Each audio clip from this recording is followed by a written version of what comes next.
MotorWeek is made possible by Rock Auto and Tire Rack.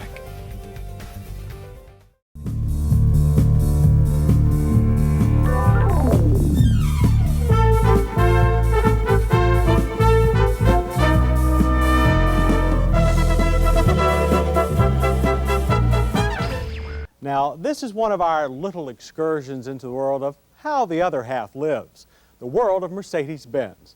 Although it's true that not all Mercedes are out of reach of the middle class, they hardly fit a Chevy and beer diet. Now, one member of the clan, the 380 SL Roadster, seems mostly fit for the more flamboyant part of the upper crust. To put it mildly, the 380 SL is far more common in Beverly Hills and Palm Beach than in Topeka. So when Mercedes offered us a chance to enjoy a bright red $42,000 twin-seater for 2 weeks last summer, we eagerly said yes. The Mercedes-Benz 380 SL Roadster hasn't changed much since it first hit the road in 1971, unless you count its name and price. First we knew it as the 350 SL, then the 450 SL, in homage to its 4.5-liter cast-iron V8. Then in late 1981, a new 3.8-liter light alloy aluminum cylinder V8 arrived, along with Mercedes' latest 4-speed automatic gearbox, hence the 380 SL. Since the price is now 3 times what it was 11 years ago, you can understand why only about 6,000 Roadsters are delivered by obliging dealers each year. The interior is wide if short.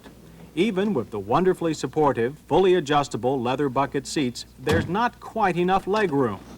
There's only a package tray behind you, so this shouldn't be a problem. But the seats are prevented from going further back by the seatbelt retractors, a trifle that would seem easily fixable.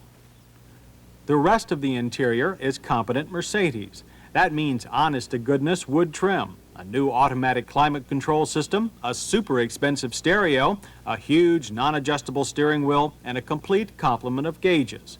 That big wheel does obstruct some of the readings, but not the fuel economy meter. On that point, the EPA rates the 380 SL at a low 17 miles per gallon city and 22 highway. Our MotorWeek test average of 20 would indicate that the Benz does as advertised. My first reaction also to the 380 SL's non-power roof was negative. Cranking handles and pulling canvas seem out of place. But with its steel tonneau cover, which pops open, the job can actually be completed in less time than with most convertibles. The top is extremely well-fitting and watertight. Plus, at highway speeds, it produced a low sound reading of 70 decibels and no traditional soft-top wind noise. A removable wintertime hardtop also comes standard.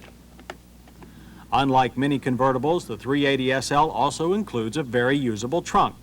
All 4 of our standard bags fit neatly, and a full-size spare tire hides under the cargo floor. The 380 SL also includes a new aluminum hood to go with its lighter weight 155 horsepower engine.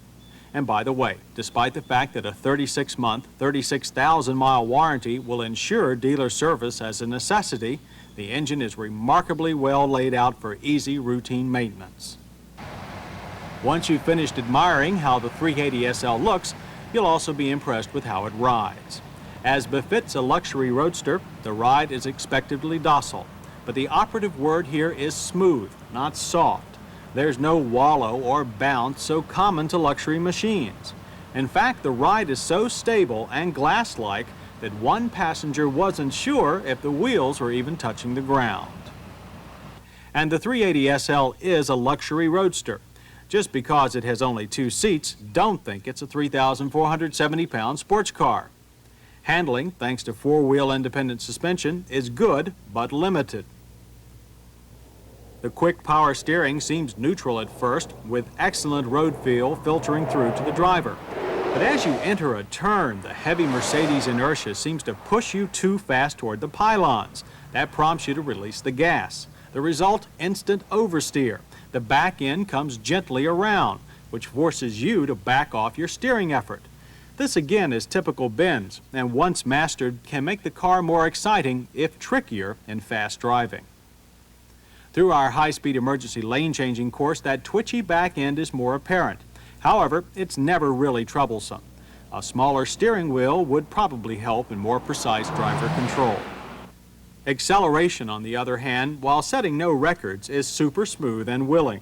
A passing time of 4.8 seconds from 40 to 55 is considered quick by today's standards. The 380 SL's 4-speed automatic is probably the smoothest shifting gearbox going. It helped produce a good time of 9.8 seconds and 57 miles per hour through our 500-foot Autobahn on-ramp test. Over the quarter mile, a quite respectable run of 18.5 seconds and 75 miles per hour was also routine. And finally, braking. Again, first impressions were only so-so. Stops from 30 miles per hour took an okay 36 feet, but the system was easy to lock. But from 55 and panic stops where it really counts, you'd swear the brakes were from a sports car. Stops averaged an extremely short 99 feet. The four-wheel discs were impossible to lock, and there was no pull or back-end swing. The hotter the brakes, the better they performed. A terrific feeling. The last time we tested a Mercedes, one dealer said that though we got the techniques right, we really didn't understand why people buy a Benz. I suppose if I had an extra 42 grand to plunk down for a 380 SL myself, the Benz mystique might become a little clearer. But I will say this, there's probably no more sturdy, distinctive, yet conservative-looking car on the road today than this bright red ego trip. And it was a journey that most of us will never forget. Well, that's it for another week. So for Pat Goss and Joyce Braga, I'm John Davis. We'll see you next week on MotorWeek.